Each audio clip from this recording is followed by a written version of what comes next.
कुछ बातें आपने पूछी थी, बस ये एक श्रोता की जिज्ञासा था, ऐसे ही मैंने आपसे एकदम बात कर ली। कुछ शेर मुझे दिलाने दिया है।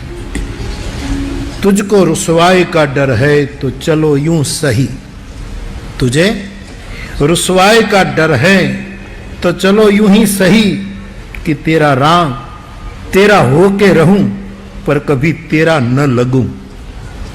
राजेश रेड्डी का शेर है। वो जो मेरे करीब से हंसकर गुजर गए, कुछ खास दोस्तों के भी चेहरे उतर गए। मुनीर किसी का दो शेर दिए। तो बाप मानस किन्नर की दो पंक्तियां लेकर हम आपसे कुछ संवाद कर रहे हैं। शिखंडी की थोड़ी कथा सुना। महाभारत। अंबा नामक कन्या जो शाल्व से मोहब्बत करती थी, शाल्व से, उसकी प्रीत थी अंबा की शाल्व से। लेकिन कथा से आप परिचित हैं। भीष्म तीनों का अपहरण कर लेते हैं। अंबा सहित तीनों का अपहरण करके चले जाते हैं। और भीष्म अंबा को, विचित्र वीर्य जो अपने से छोटा है, उसके साथ शादी करने का हुक्म करता है दादा भीष्म। मूल कथा जो है वही मैं पॉइंट आउट करूंगा आपके साथ। शाल्व से मोहब्बत करने वाली अंबा का अपहरण भीष्म ने किया और अपने छोटे भाई विचित्र वीर्य के साथ उसके शादी के लिए आग्रह किया। तब अंबा भीष्म से विनय करती है कि आप मेरा अपहरण करके ले आए, ठीक है, आप बड़े हैं, ये हक है तुमको, लेकिन मैंने तो शाल्व से मोहब्बत की है, मैं विचित्र वीर्य से शादी नहीं करूं। मेरी सुनो और मुझे शाल्व से मिलवा दो, मेरी मोहब्बत वहां है। आपने मेरा अपहरण किया लेकिन मैंने शाल्व का वरण किया है, मेरी भी कोई आवाज होनी चाहिए दादा भीष्म।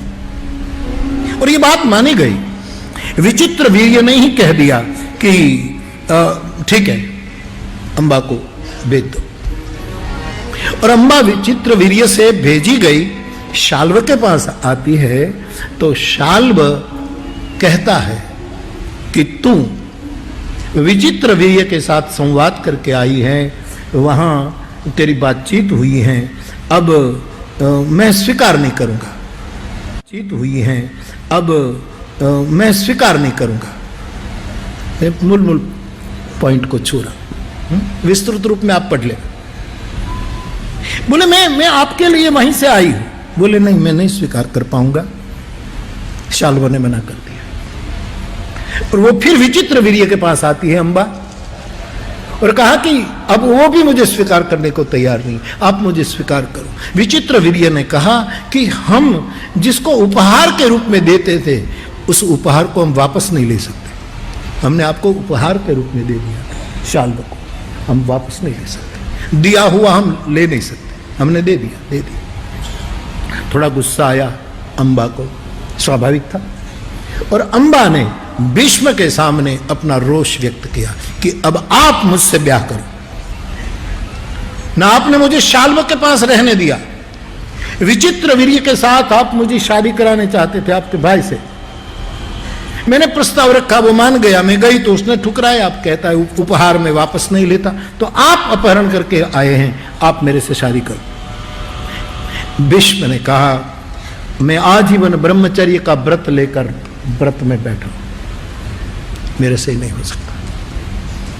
तब कुपित हुई ये अंबा एक प्रतिशोध के लिए निकलती है, परशुराम के पास जाती।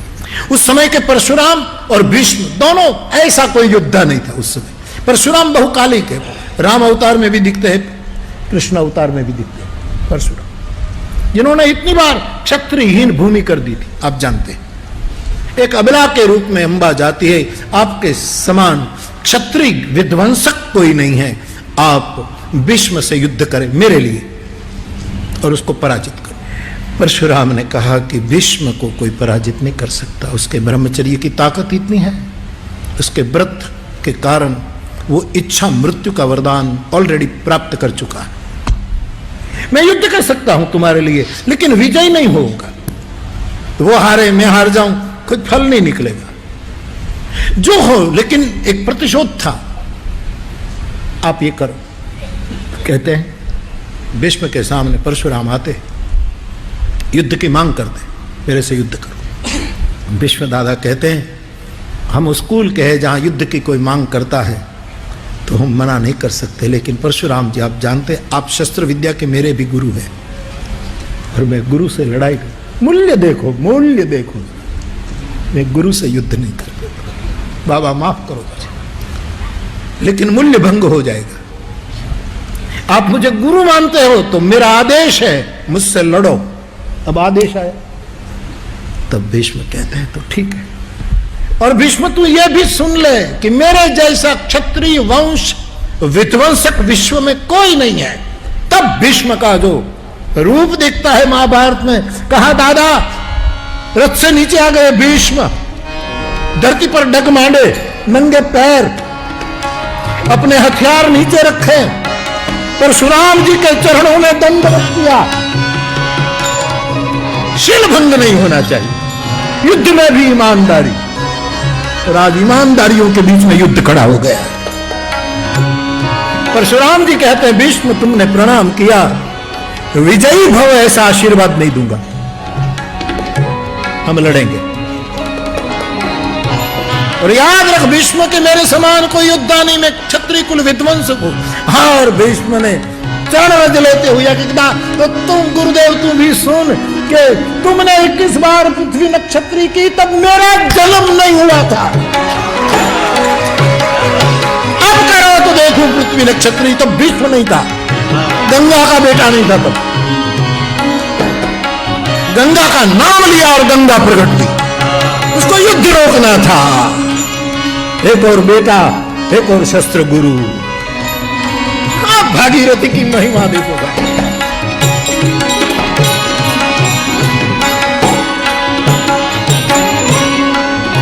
गंगा ने परशुराम से भी नहीं किया, आप गुरु हो, महानमन। युद्ध तो होगा, लेकिन जा वचन देता हूं कोई पराजित नहीं होगा, न मैं वो।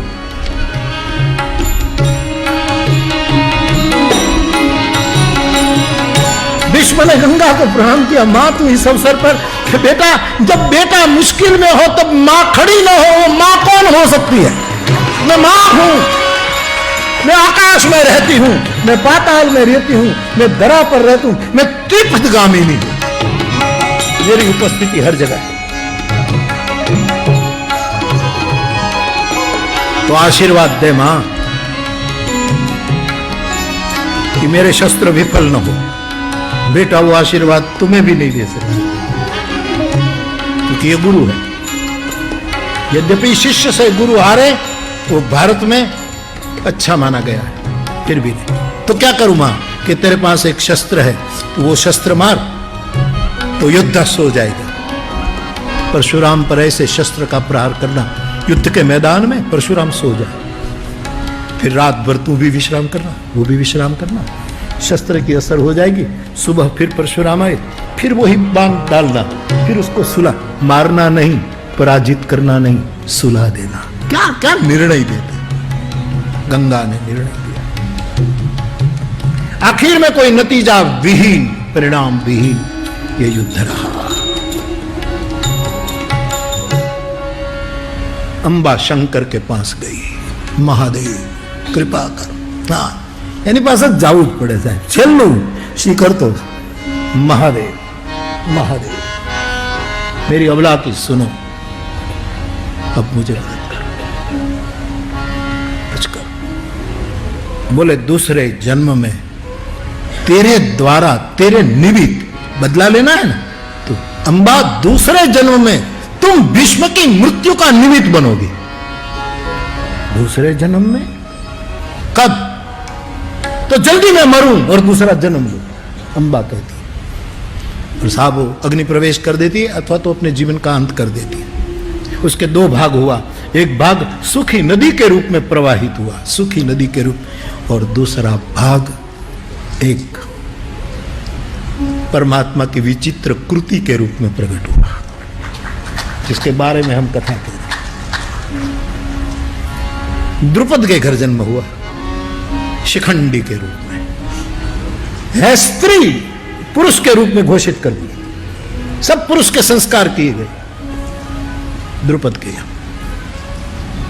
उसकी शादी हुई पुरुष के रूप में शिखंडी के, और जब वो वरवधू मिले तब जिस कन्या से शादी हुई वो पहचान गई कि ये पुरुष नहीं है, स्त्री है, और कुपित हो गई कि मेरे से मजाक हुई है, मुझे धोखा दिया गया। वो अपने बाप के घर चली जाती है और उसका बाप सेना लेकर द्रुपद पर चढ़ाई करता है कि तुमने दगा किया, तुम्हारा बेटा बेटी है, तुमने बेटे के रूप में ब्याह करवा दिया। तब शिखंडी को हुआ कि मेरे कारण दो पक्ष में लड़ाई हो रही, इससे बेहतर है मैं जंगल में कहीं दूर चली जाऊं। वो निकल जाता है शिखंडी। थी शिखंडीनी, जाहिर हुआ था शिखंडी के रूप, थी औरत, जाहिर हुआ पुरुष के रूप, भागी है। एक स्थूल नामक यक्ष के पास गई, यक्ष प्रसन्न हुआ कि क्यों ऐसे भागे जा रहे। बोले ये घटना घटी है, मैं हूं स्त्री। यक्ष ने उसको पुरुषत्व का दान दिया, जा तू पुरुष हो, पुरुषत्व का दान, जब तक तेरा कार्य पूरा हो ये पुरुषत्व का दान दिया। तब जाकर शिखंडी ने पुरुषत्व प्राप्त करती है और वो आती है। कन्या का पिता जो सेना लेकर आए थे उसको खबर दी कि आप जांच कर लो, मेरा बेटा बेटी नहीं है, बेटा है, पुरुषत्व से लबालब भरा है। फिर उसकी परीक्षा की गई, सिद्ध हुआ वो पुरुष है। फिर उसका संसार भी चला। और फिर जब ये युद्ध की बात आई इंद्रप्रस्थ में, जब संवाद हुआ, सोए के नाके की तरह भी, एक नौक की तरह भी, जमीन बिना युद्ध न दूं, ये दुर्योधन की दुर्बुद्धि। और फिर युद्ध हुआ। 10 दिन तक भीष्म दादा कौरवों का सेनापति बनकर लड़ रहे हैं, बिल्कुल मध्य महाभारतम। 18 दिन में करीब 9 दिन पूरे हुए हैं, 10वें दिन का शुरू। उसी समय भीष्म को कोई मार तो नहीं सकता था, सब बाण उसके इर्द गिर्द से चले जाते थे प्रहार। तो भीष्म के शरीर में तीर जाए तो भीष्म गिरे, और भीष्म तब तक नहीं गिर सकता जब तक उसके हाथ में हथियार है। कोई दुनिया का माय का लाल उसको गिरा नहीं सकता। त्राहिमाम हो गया। तब जाकर कृष्ण की योजना और शिखंडी को बुलाया गया और अर्जुन के साथ उसको अग्र कर दिया, क्योंकि कृष्ण की योजना कि ये शिखंडी पर प्रहार नहीं करेगा। शिखंडी ने कहा भी, गजबूत है भीष्म, शिखंडी ने कहा कि दादा करो प्रहार, और मुझे पता है कि अबला पर आप प्रहार नहीं करते, लेकिन मैं अबला नहीं हूं, पुरुष हूं, मैं शिखंडीनी नहीं हूं, शिखंडी हूं। भीष्म ने कहा पूर्व में तो स्त्री थी ना, पूर्व में भी स्त्री हो, उसके साथ भीष्म हथियार नहीं उठाता। मैं भीष्म हूं, गंगा का बेटा हूं, और बाद में भी कोई स्त्री बने तो उसके साथ में हथियार नहीं उठाता। अब तू जो भी हो, तेरा पूरा इतिहास पुरुष का नहीं है, स्त्री का है, मैं नहीं हथियार उठाऊंगा। और कहा कि करो कृष्ण, प्रहार करवाओ। जो अब जो प्रहार होते हैं, और वहां शिखंडी के होने के कारण भीष्म उस पर वार नहीं करते हैं, धनुष पर बाण नहीं, और यहां से तीर वर्षा होती है और भीष्म गिरते हैं। क्या खेल करवाया है कि उसके बाद कौरव सेना का सेनाधिपति पद द्रोण के पास गया। द्रोण, क्योंकि द्रुपद को रोष था कि द्रोण का बदला लेना है। द्रोण की हत्या हो धृष्टद्युम्न के हाथ से। ये जो बड़ी बड़ी आटा पीटी कथा है साहब, यानी कर्ण तमाशा देख रहा है, बुझा फड़क फड़क फड़क था इधर कर्ण नहीं, दुर्योधन के सामने देखता है कि ये क्यों अदल बदल कर रहा है, मुझे भेज देना यार। यशोदा के बेटे को भी बोलना कि लेकर आ जा हथियार, तोड़ व्रत में कभी गाली नहीं दूंगा कि तूने वचन तोड़ा है, लेकिन मेरे सामने हथियार उठा, ये बूढ़ों को क्यों भेजता है, मुझे भेज। फिर कर्ण की जो महिमा है साहब,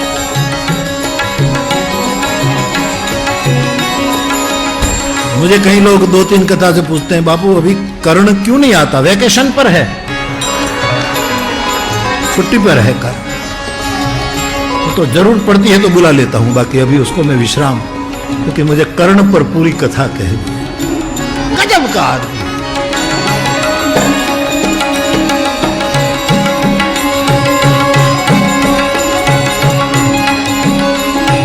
मैं समझकर भी अंधेरों को छोड़ भी नहीं सकता, मैं समझकर भी अंधेरों को छोड़ भी नहीं सकता। पैगाम तो आए थे बहुत सूरज के घर से, सूर्य के घर से बहुत प्रलोभन आए थे, लेकिन मैं अंधेरे को छोड़ नहीं पाया क्योंकि बेचारा तन्हा था। यहां कर्ण की यही बात है कि दुर्योधन कहते हैं, कर्ण कहता है ये अंध का कूल है, मैं अंधेरे को छोड़ नहीं सकता। वरना प्रलोभन तो कुंती ने भी दिया, कृष्ण ने भी दिया, खबर नहीं कितने कितने अजवाड़ा ने घरे थी आमंत्रण आया था, लांच रिश्वत आवी, लेकिन मैं अंधेरे को तन्हा नहीं छोड़ सकता। पैगाम तो बहुत आए थे, मित्र के साथ खड़ा रहा कर्ण।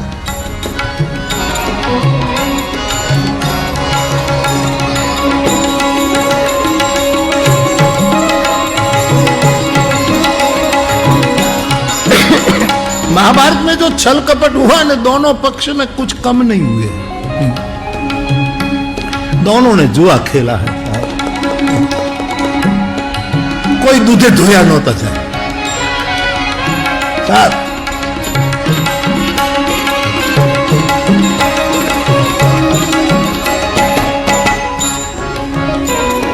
कर्ण की युद्ध की ओहो,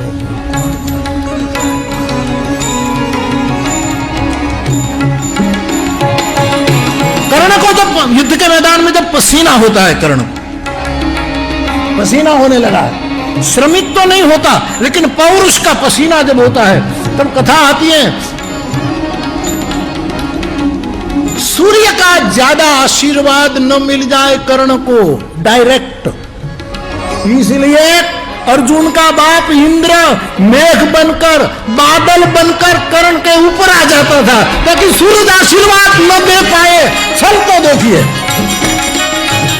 मेरे बेटे की सुरक्षा के लिए कर्ण के बाप का आशीर्वाद आया तो मेरा बेटा नहीं रहेगा, इसलिए इंद्र बादल बनकर कर्ण के, लोग कहते हैं आहा इंद्र कर्ण की सेवा में नहीं, कुछ लोग सेवा नहीं करते हैं, छल करते हैं, प्रलोभन करते।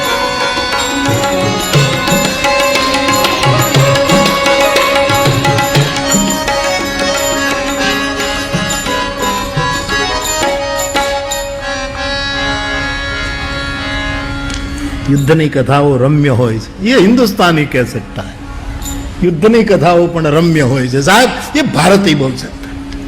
उछले नाग जंबाण यस्मान मां यधर धनबाज जी शीश बूंदे, अन फैलाना रक्त धर रधी दल फैलिया बापड़ा हाथी नहीं अश्व डूबे, प्रबल घोर जपाटे केल बन धर पड़े, दाड़ दाड़ दाड़ केलना थांभला पड़े एम सुरवीरो मैदान में पड़ता था। प्रबल घोर जपाटे केल बन धर पड़े ये सर कई कन्ना ढूंढ पड़िया, अरे साम सामा बड़े वीर संग्राम मा, अन 14 बांध जब मेघ चढ़िया। उछले नाग जंबाण यजमान मांग अधर धनबाज जी शीश बूंदे, फैलाना रक्त धर रधी दल फैलिया बापड़ा हाथी ने अश्व डूबे, हाथी आई हुदी लोई में डूबी गया, हाथी चित्कार करे, लाल रंग नु पानी कયું છે, डूबी गया, अतिशयोक्ति अलंकार। बापड़ा हाथी ने अश्व डूबे, ना आवड़તું નથી આટલું થોડું બહુ જૂનું યાદ આવે તો રામ રાવણ ઇન્દ્રજીત ને લક્ષ્મણના યુદ્ધનું વર્ણન છે। સુરદેવ લક્ષ્મણે બાણ લઈ છોડ્યું, રાવણ અસુર પુત્રને હૃદય લાગ્યું, અને કટી કર ધડ્યને શીશ જુદા કરી, વેરી દળ વીખીને વ્યોમ વાગ્યું। ઉછળે નાગ જંબાણ યસમાનમાં અધર ધણબાજ જી શીશ ઉડે, ફેલાણા રક્ત ધર રધી દળ ફેલિયા। भुजा कट के सुलोचना के शोभती सुलोचना ही मसेंग, हे मसेंगासने कथी मुख किंकरी बात की दी। मुहणायो वीर लक्ष्मण तना हाथ थी भाग्यમાં લખ્યું નસેજ પાવી હે સુલોચના પૃથ્વી રૂપકાગળો શાહી સાગર તણી કલમ તરુવર તણી ભલે કાવે વીર લક્ષ્મણીય વીર શેષ ગણપતિને લખે વળી શારદા તોય રામ બંધુના ગુણનો પાર ના આવે સામંત કહે ગુણ ગાય હાથ શ્રીનાથની અને નિઝલી કરમ ગઈ હાથ નારી પૃથ્વી રૂપ કાગળો શાહી સાગર તણી કલમ તરુવર તણી ભલે કાવે શેષ ગણપતિ અને લખે વળી શારદા તોય રઘુનાથના બંધુના ગુણનો પાર ના આવે युद्ध की कथाएं बहुत रम्य कर्ण ने के युद्ध कोने वर्णन से मैंने आवड़તું નથી कर्ण के युद्ध के समय बहनों હતી રોટલા ઘડતીની તાવડીઓ આંગળી ઉપર લઈ લઈને ફેરવા માંડી કારણ કૃષ્ણ અવતાર ઘર ઘર में થઈ ગયો મારો તાવડી ઉપાડી जितना वणिको હતા जितने वैश्य थे तो अपनी कलाम અને ચોપડા ફાડવા માંડ્યા फाड़ी नाखो कलम काटी नाखो वाणियों ने जोम चढ़ी गયું तो साहब અને जब कर्ण युद्ध चढ़ा था तब जो सेवक गण थे ये પોતાને हाथ में जो सेवकाय के साधन थे ये हमड़वा માંડ્યા અને સાધુ અને બ્રાહ્મણ તાંબડીને આંગળીમાં હાથમાં ફેરવી સન્યાસીઓ દંડ ફેરવવા લાગ્યા હતા સન્યાસીઓની પાસે જે દંડ હતા એ દંડને આમ હરણવા માંડ્યા કારણ કે યુદ્ધ की असर पूरी प्रकृति पर हुई थी शेष कमठ शेष लंका हर जल